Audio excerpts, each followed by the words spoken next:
Kazuo Ishiguro is a wonderful writer. If you've never read any of his works, I suggest you do. In fact, I would suggest you read Never Let Me Go. It is a wonderful work of his, probably his best that I've read.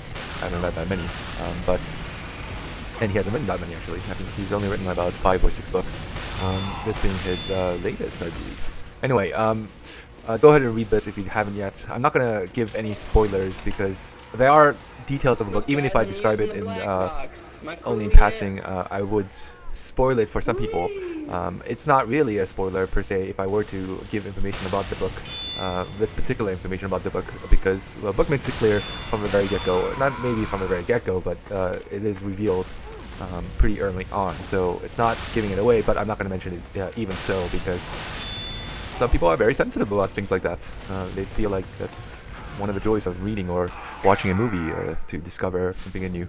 So I won't mention it, but I will say that it does have a somewhat revisionist medical history, meaning basically that a medical breakthrough that has not happened in the 50s and 60s is said to have happened in this particular setting.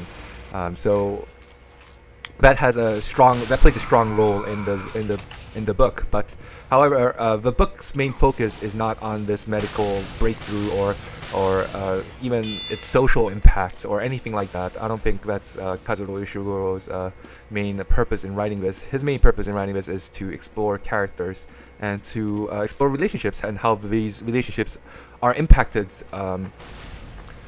by these world events. Not world events.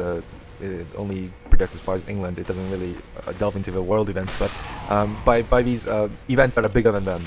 In fact, this medical breakthrough is a little bit hard to swallow or to take it seriously. At least I find it kind of ludicrous. I find it hard to believe that this would actually happen, that this is possible.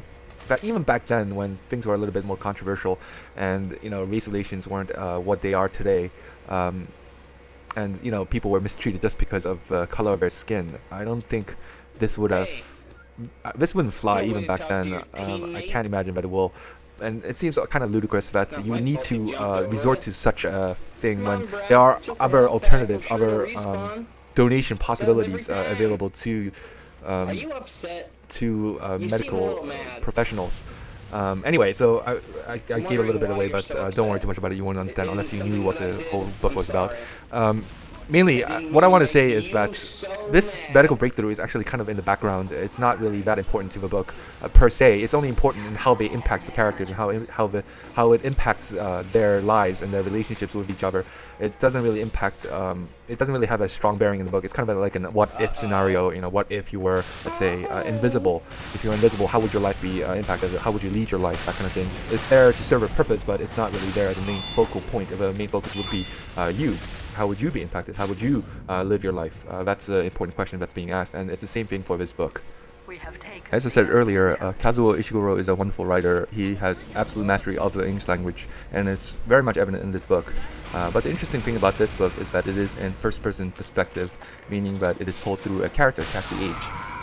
And most authors who use first-person perspective will write like the character will speak.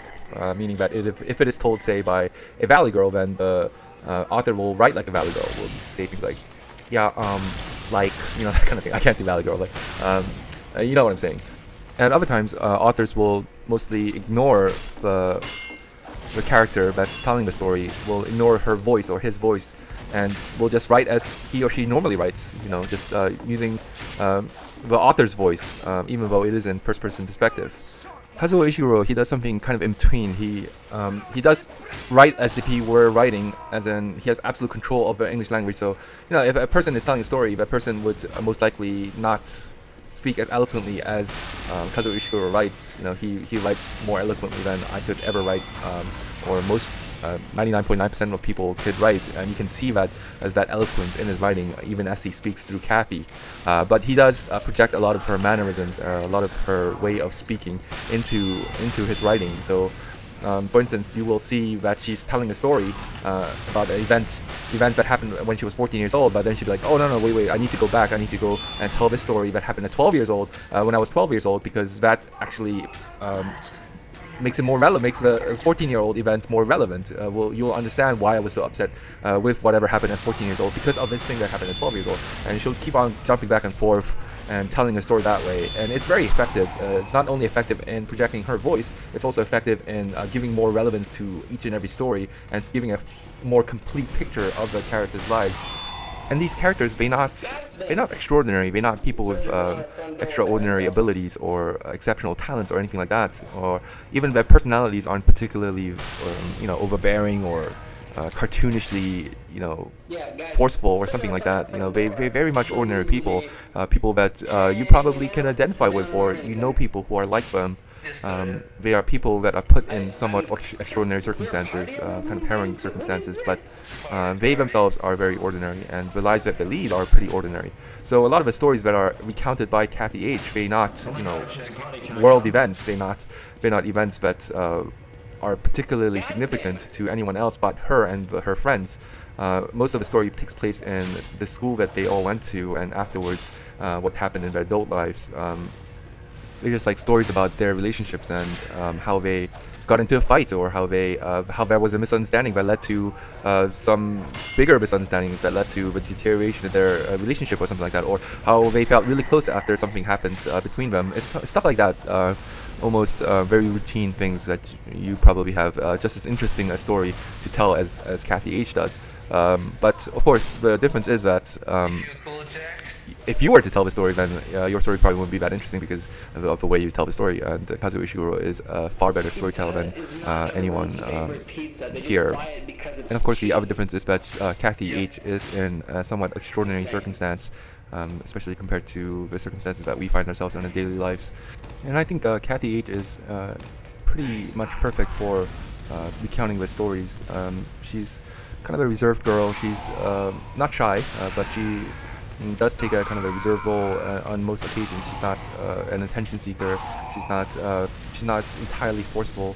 Though when she does get irritated, she does get upset. She's a very emotional girl on the whole, but she doesn't necessarily take actions every single time. But you will understand how she feels about certain events, not just in that she tells you, "Oh, I feel upset" or "I feel angry" or something like that, but in the way she remarks about certain things, and just her voice is very much perfect for this book.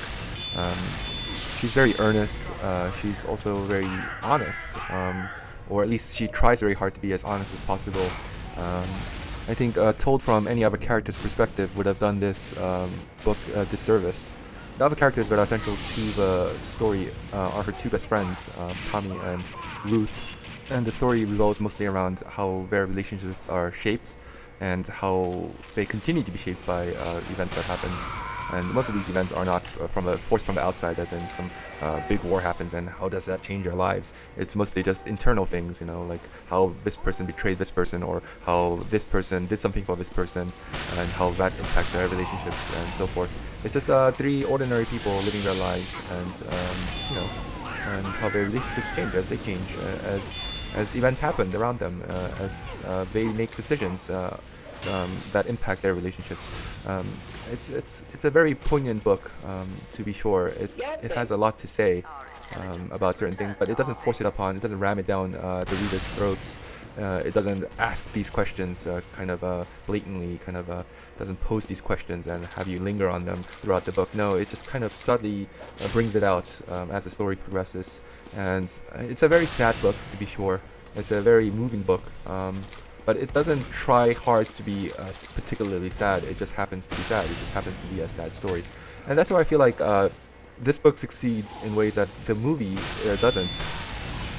This is a pretty new movie. It was released sometime in September, I believe, so end of September. It stars Keira Knightley along with some other characters, other actors that I don't really know. Keira Knightley plays Ruth.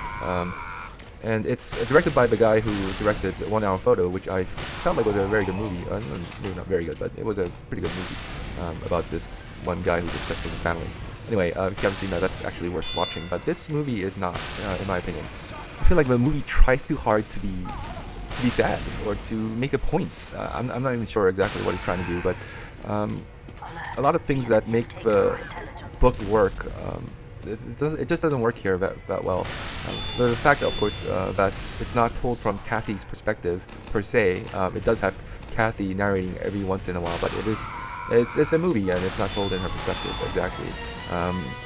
So that makes a big difference for one thing, and secondly, it's just the movie fails to develop any of the characters, and most certainly it does not develop any of the relationships.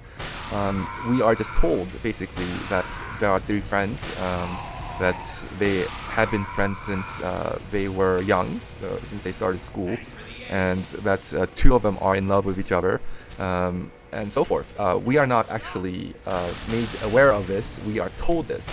The way they tell you is by having, you know, like let's say the two people who are in love with each other, the first time they meet is when they're all assembled in this assembly hall, the entire school, and their eyes happen to meet across the assembly hall.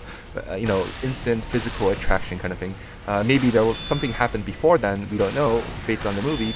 Maybe there's something happened afterwards, like maybe it became more than physical attraction, but really the movie doesn't delve deep into this, doesn't delve into this at all, as far as I could see. Even the two friends, Kathy and Ruth, their relationship isn't really that developed. We're just basically told they're best friends, and that's how this movie begins, and that's how this movie kind of ends, because we're told that their relationships are kind of change as time passes, but we don't know how it's changed. We just know that they're friends, and then they don't become as close of friends, and then they become friends again, something to that effect. But we're just told this. We're not actually observing any of this. We're not discovering any of this. This is just blatantly told to us. And it tries, and because it doesn't focus so much on relationships, as in it does focus on it in terms of telling us what's going on with their relationships, but it doesn't focus on it, as in it doesn't develop it. It doesn't dig deep into this. That's why the absurdity of a medical breakthrough is made even more apparent. I feel like a lot of the things are kind of jarringly just out there, and it just feels. It feels it does the book a disservice. I can't imagine anyone actually believing that this medical breakthrough would, even if it were possible, that people would stand for it, would allow it to happen. And another thing that this movie does is just pick and choose certain events that happen in the book. And of course that's kind of necessary, because a book can delve deeper into things than a movie can, because movies are supposed to be only about 2 hours long for whatever reason. Anyway, so it does pick and choose certain events, but I feel like I don't know why they chose certain events. Like, there's an event regarding the woods in the back of a school, that the kids are afraid of the woods, and it's mentioned in the book. And it's mentioned in the book for a reason, to give color to certain other events that happen later on. But in the movie, it doesn't really color anything at all. It doesn't really shape any of the other events. So it's mentioned that the kids are afraid of the book, and there are rumors about the woods, about this forest that cause the children to be scared, but there's really no purpose in telling that story, or at least I didn't see one. I can understand why they decided to include that detail but not include some of the other details. And it's just very sporadic, very sparse. It delves nothing into their lives. It shows nothing about them. These people could be anything. The only thing that's hinted at is that Kathy is shy, which I don't think she is in the book, at least. That Ruth is kind of likes to follow other people or imitate other people, maybe. That she is kind of ruthless. And that Tommy is a stuttering, muttering moron. That's basically what the movie seems to be suggesting, which isn't at all what the book has, how the book presents them. The book is so much more deeper, and I guess that's true for all books. They will tend to be deeper than the movie itself, but I feel like this particular movie is very shallow, and it tries too hard to be sad. It tries too hard to give kind of a message, to ask a question. The question being kind of like, is life? What is living? What is life? That kind of question. But the book does ask as well, but the book does it in a much more subtle way. The book, because it delves so much deeper into the characters, into the things that happen in their lives, because their relationships are so thoroughly explored, and these characters are more identifiable to us. We know who they are. We've lived through their events. We've been able to see why their relationship is the way they are in the end. When the question is asked, we have a more poignant perspective to give based on what we've read. While the movie, when it poses that kind of question, it kind of you can draw from your own life and kind of give an answer to that question. But from the movie, most definitely not.